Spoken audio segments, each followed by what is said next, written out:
Member of Parliament for Akwatia, hailed from Akim Wenchi and was a member of the New Patriotic Party. Born on December 5, 1984, the 41-year-old lawmaker was a Christian and a first-time MP. Before entering Parliament, he built a strong academic and professional foundation.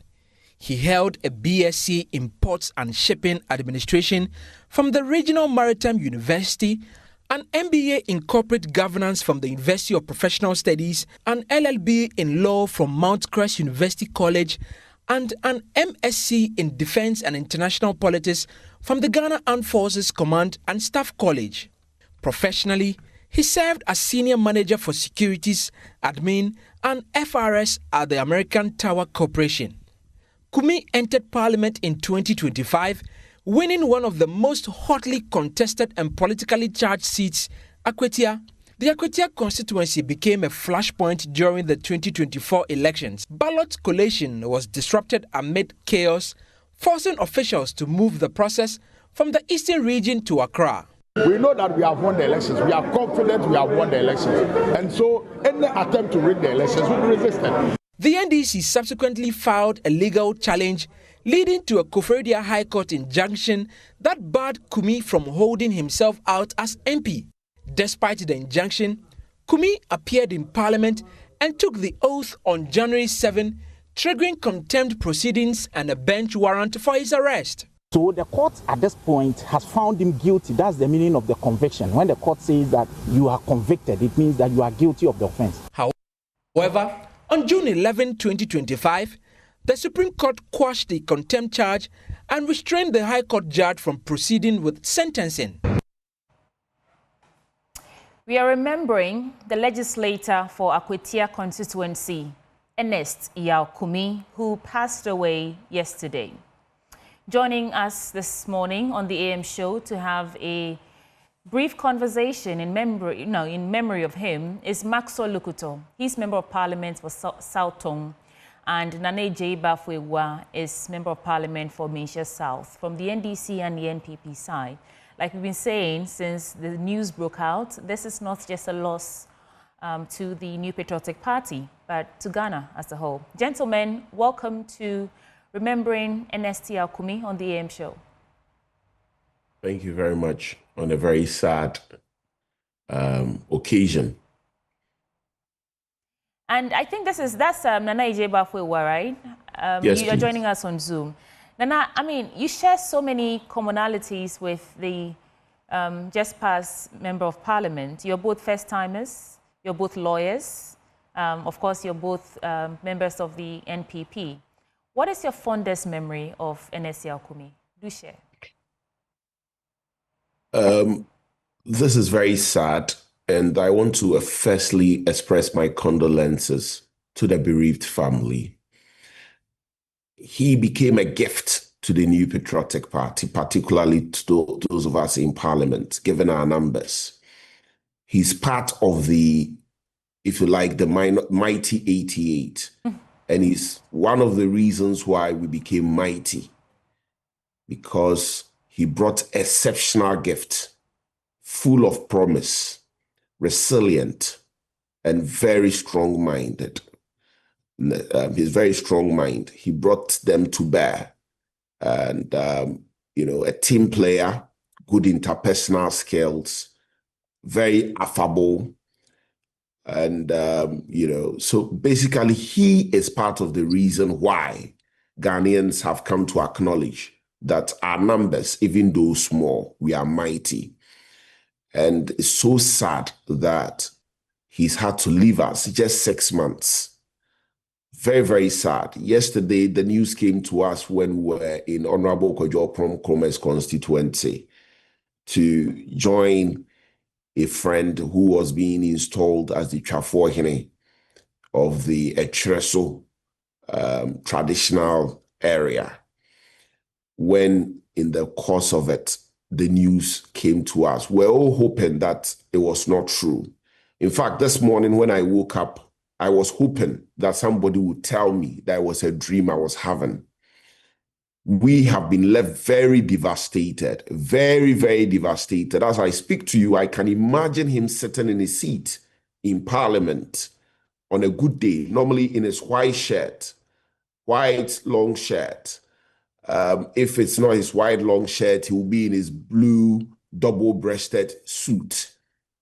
You know, I remember one of the submissions he made in Parliament. When he finished making that submission, I was left with no doubt that a star had been born.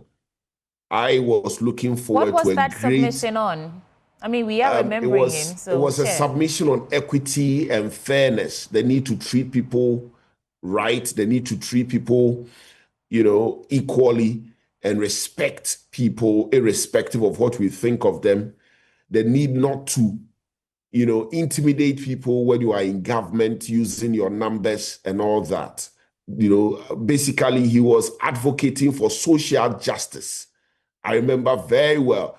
When he finished his submission, I was left in no doubt that a star had been born. I didn't know that the star was going to fall off from the skies anytime soon. I thought he was going to live for us to witness the greatness in him. But it's sad. Only God knows best. Yeah, but only it's God knows really best. sad. We are left very devastated. Indeed. We can't imagine this. We never knew that it will come to this. The struggles he has gone through in the last 6 months, very, very difficult times for him. What some of you didn't know is that in addition to the litigation that was going on in the Koforidua High Court, at the Supreme Court of Ghana, he was also facing criminal charges. A criminal complaint had been lodged by the ruling NDC, elements of the ruling NDC against him. You know, was this related to the Akwatia constituency? Yes, relating to the Akwatia elections. So they had sought to make a criminal claim against them. So a criminal complaint had been lodged. And I was his counsel. I was his lawyer in the criminal matter. The times that he had to face criminal investigations from the police CID in the speaker's chamber, I was by his side. And I found the whole thing so sad. Since his death, I've been asking myself, is this thing worth it? Is this thing worth it? He has had to go through all this, you know, and I can imagine when they say, you know, what the cause of death. I mean, some of we've heard, you know, we've had information as to what possibly may have caused his death. Is yet to be confirmed. But certainly anybody going through what this young man went through could have buckled to death or to some sickness. You know, you go to Akwatia court, a bench warrant is issued for your arrest. You go to Akwatia and elements of government are making attempts to arrest you. A criminal complaint is lodged. So whilst you are going to the civil court, whilst you are going to the Supreme Court to have constitutional matters determined, you are then also facing criminal charges. And at the same time, you are also writing exams to go to law school. This stirs my curiosity to want to know, what have you heard? I mean, you said that you cannot confirm, but is this related to pressure? I do know that first-timers in Parliament go under insurmountable pressure. Are you talking about something relating to that? Well, it's not, whatever I've heard, to the extent that it hasn't been confirmed, I don't think it will be appropriate for me to put it here. That's fine, yeah. But I wanted to make the connection between the pressure you said he was going under and so what you might have said that first-timers do go under a lot of pressure. So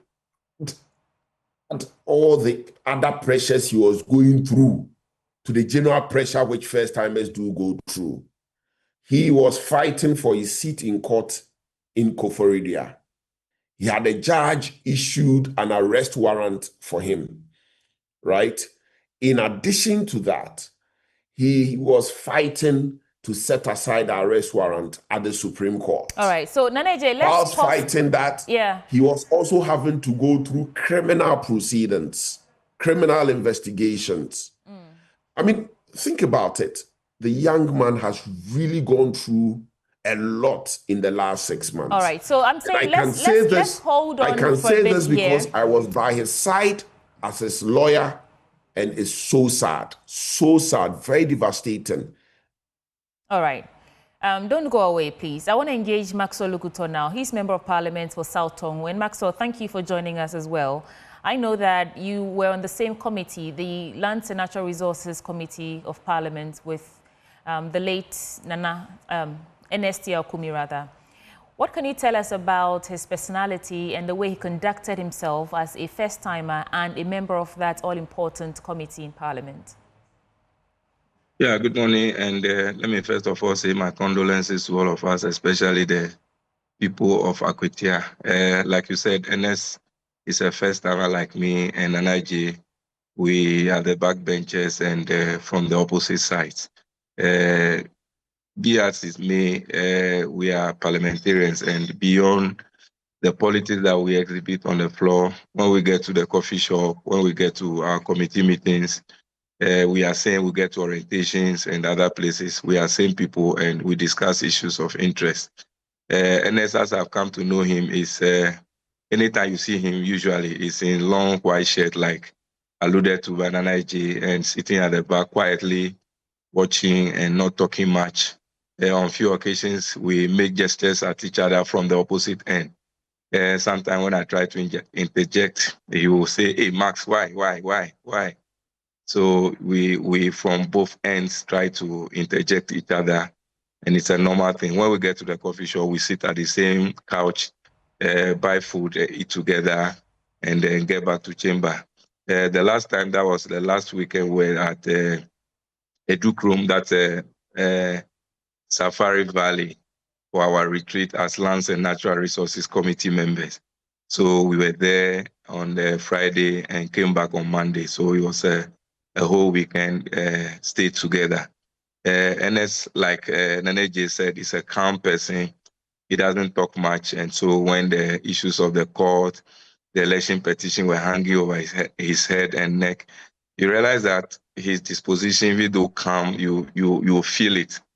Of course, if it was anybody, it will get to you, because for all this while, a court case is hanging over your neck and you have to be shuffling between court, Parliament, your constituency, and all other things, beyond the pressure that comes to you as a first-timer trying to find your feet on the floor of Parliament, your offices, wahala, mobility issues, issues from the constituency. If you have intra-party issues, yes, then beyond that, you have inter-party issues to handle. So you can see that it had a toll on him, but he has a calm disposition. Anytime you meet with him, he's a guy who is a freaky type. He would want to make life meaningful for himself. Whatever he has to do to make him happy is what he does. And so usually when we talk, he tells me that Akwatia, being always a flashpoint whenever it comes to election, is something he doesn't feel comfortable and happy about. And his intention is that Akwatia should always go off the news, especially when it comes to elections. And so his disposition, his demeanor, his attitude and all that, he wants to turn the case of Akwatia. And so he believes that at the end of the day, Akwatia will come up good. And so those are the things we talk as first-timers. Those are the things we talk about as committee members. The last time at the committee meeting, he made it very clear that these programs that governments bring in place to take people away from galamsey are not commensurate with how much they make with their illegal mining. And so he personally feels that it is a joke when you have to move somebody who maybe earns 100,000 a day and now ask him to go and rear fowl, which will take about 3-4 months before it matures for him to sell and make some money at the end of the month. It's not commensurate, and so we should be more serious if we want to move people away from galamsey and get a more meaningful, life-saving ventures for them to engage in,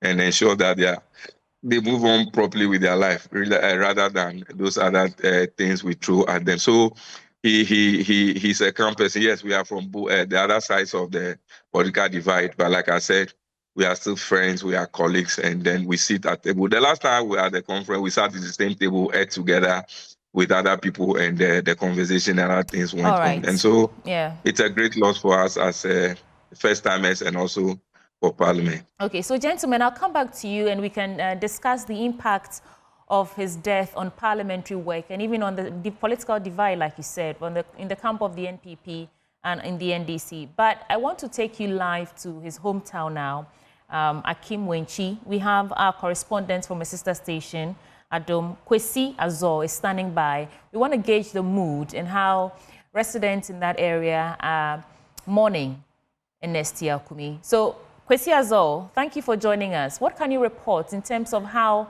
residents in his hometown are remembering him this morning?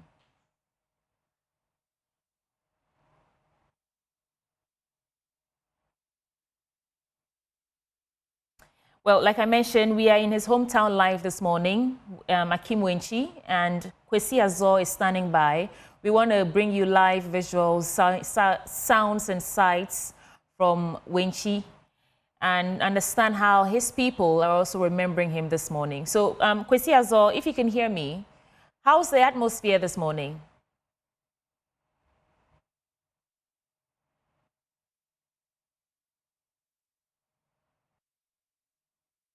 That the whole community, the whole vicinity, all these people, the people in Akim Wenchi are cladded with red and black to show a sign that someone important in your family or someone prominent in their community has passed away.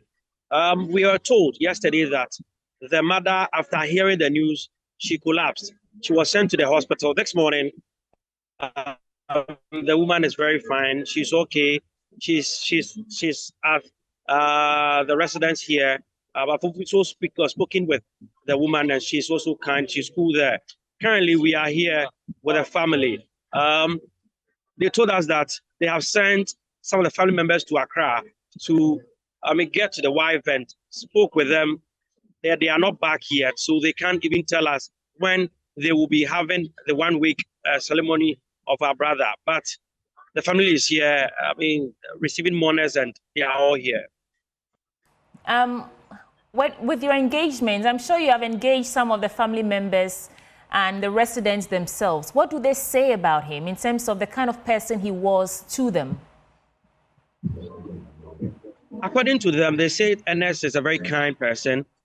Ernest is very, very cool. He doesn't talk much. Ernest has been helping the youth of this very community. This is a mining community.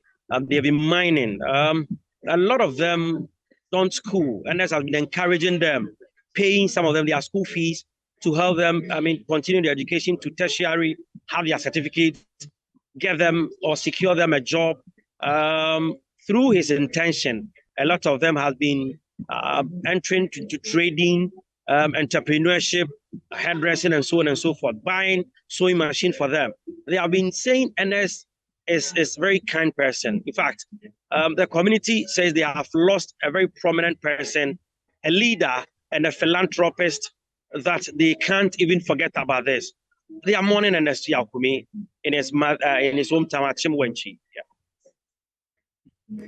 Kwesi Azor, stay with me. I'll come back to you in a bit. And let me engage Nana J. Bafwewa now. Nana, obviously, many young people have lost a sponsor, like Kwesi Azor was just telling us. But on your side, from your side as members of parliament from the NPP, what is the impact of his death on parliamentary work in terms of your strategy? You said he gave you the gift of the mighty minority. How is that going to be impacted now?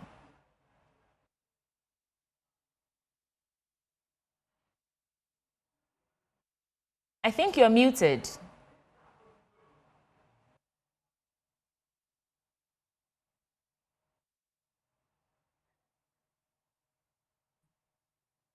Well, I don't know if Nana Ejebafo heard me, but I want to try again. I was asking to assess the impact of his death on your side of parliament in terms of parliamentary work, in terms of your strategy as opposition or minority.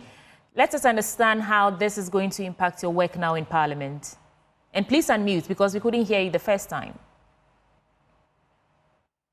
Well, Maxwell Lukuto, from your side, this is not a loss loss of number for you, but it's also holistically a loss to parliamentary work. How exactly do you see this impacting your work as members of the Lands and Natural Resources Committee in Parliament? Yeah, unfortunately, this is how life is. When you think that today you are the only one who can make things happen, the next moment when you are not there, somebody replaces you. And so, unfortunately, this is about numbers. It's about committee work. We are not always there in full numbers. And so committee work will continue to happen.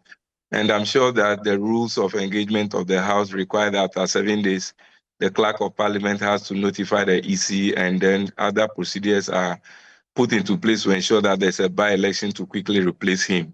And so, of course, Parliament will move on with or without him, unfortunately.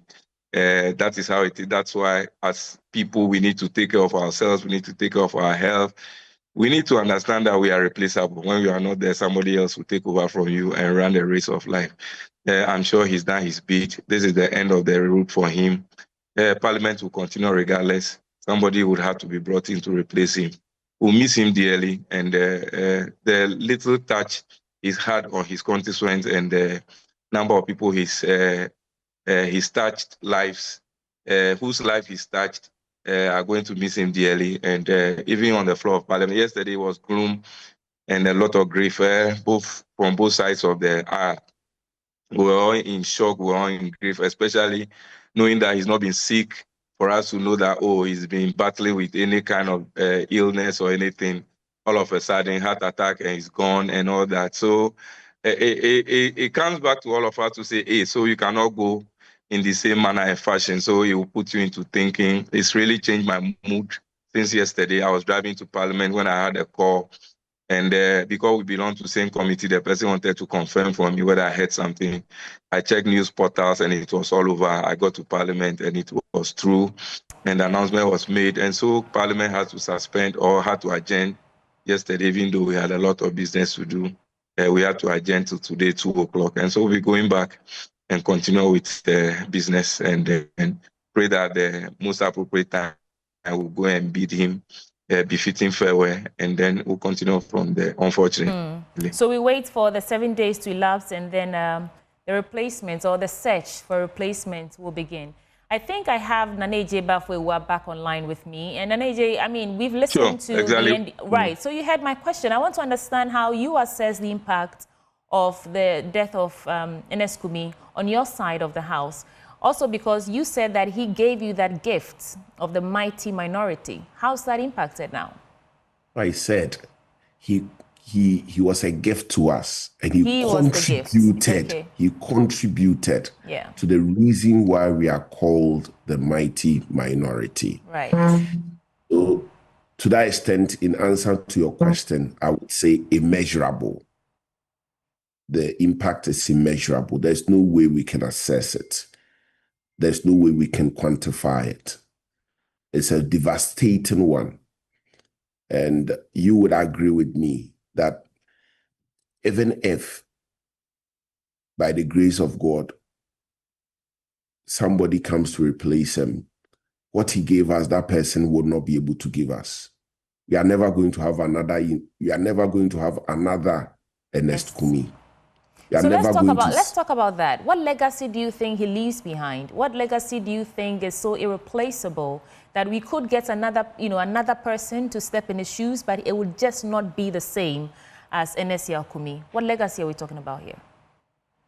He's a different person, brought to us different qualities. And in terms of legacy, he was part of a block that made it possible for us to be who we are today. And so that legacy is there for every Ghanaian to measure. He's part of a block, right? So if it was a war, then obviously he fitted somewhere as a block. And we are who we are because of his position in there. And so that is unique. He gave us love. He gave us love. You never saw Ernest argue with anybody beyond political discussions, which is, I never saw Ernest fight with anybody. I never saw Ernest bear grudge to anybody. For me, he's a great person. And acting as his lawyer, I witnessed him firsthand. And for me, in my view, it's a very significant loss. Yeah. Nana, do you think that this calls for more, support for first-timers in Parliament? Do you think there's a need for us to review how much support we give them in terms of mental health, even in terms of resources? Let's talk about that. Do you think there's a need for us to have that conversation? I wouldn't want us to reduce this into support or the lack of it, because if you say that, it may seem as though that is the reason for his demise. And so I wouldn't want us to take the discussion there, because if we are not careful, the next moment people might think that he's checked out, unfortunately or sadly, because he's a first-timer. Let's not reduce the discussion in that regard. All right. Well, we have some time for you. He was going through. We shouldn't lose sight of what he was going through, which is an exceptional case. Parliament entirely needs support, not just first-timers. And that is a different discussion we can have. True. But he, in particular, was going through a lot. We have some time for your final words on this. You can have it now. I wish his family, God's love, God's protection, God's mercies, God being the father of an orphan, God being the husband of a widow. He should take over his family. Should take over his family. That is all I'm saying. God being the keeper of people should keep the minority group and continue to strengthen us in this difficult time. Bind us together in this difficult time. I pray that God keeps the nation. God keeps the nation and sees us through and help us reduce the politics of acrimony, politics of vindictiveness. It's not necessary. If our common goal is to develop this country, then why the acrimony? The moment there's acrimony, then it's politics of self-centeredness. It's politics of self-centeredness. But it is not about us. It is about Ghana. It's about the future generations that are yet to be born. Right. That should be focus. All right. Thank you so much, Nana Ijeba for Iwa. And let me take final words from Maxwell Lukuto now. Nana Ijeba is Member of Parliament for Misha South. Maxwell Lukuto, thank you for your patience. And what would be your final words to us? Yeah, so as young people, let's take good care of ourselves. Of course, we need to fight when there's a need for it to fight. And we need to remain calm under pressure. That is not to say that he succumbed to pressure, but I believe that the things that he was going through personally as an individual, beyond him being a first-timer, might also contribute to some of the things that we are hearing. There may be underlying factors. We are not too sure exactly what is the cause, but I believe that we have something to fight for. My prayer is that, like I said earlier, he is a guy who wants to take Akwatia out of the news, usually when it comes to elections. And so I pray that after his death now, Akwatia should continue to remain on the path on which Ernest Kumi has brought it. He's a calm person. He wanted everything to be calm. The elections, Akwatia should not continuously be a flashpoint. And I believe that gradually we should be able to draw away this fight, this acrimony in elections generally throughout the country, so that when we get to elections, people will not be sitting on tenterhooks. It should be a normal process we go through, and then Ghana will continue to remain one piece. I pray that his soul finds peace before his maker and his family. Terrible one, terrible, terrible, terrible. Yesterday I had a junior brother, and it was a terrible one. I pray that God himself will take care of the mother who fell sick shortly after he heard about the news yesterday. This morning we hear she's doing better. We pray that God himself shall grant him repose. And Akwatia constituency, God should continually guide and make sure that they get a good replacement to take off from where he's ended. May God himself take care of us as young people and as parliamentarians who represent our constituents, and may we continue to do our best to serve our motherland, Ghana. Thank you, Maxwell Lukuto. He's Member of Parliament for South Tomu, and may the souls of the faithful departed rest now and abide under the shadows of the Almighty. This has been Remembering Ernest Kumi on the AM show. I'll be right back.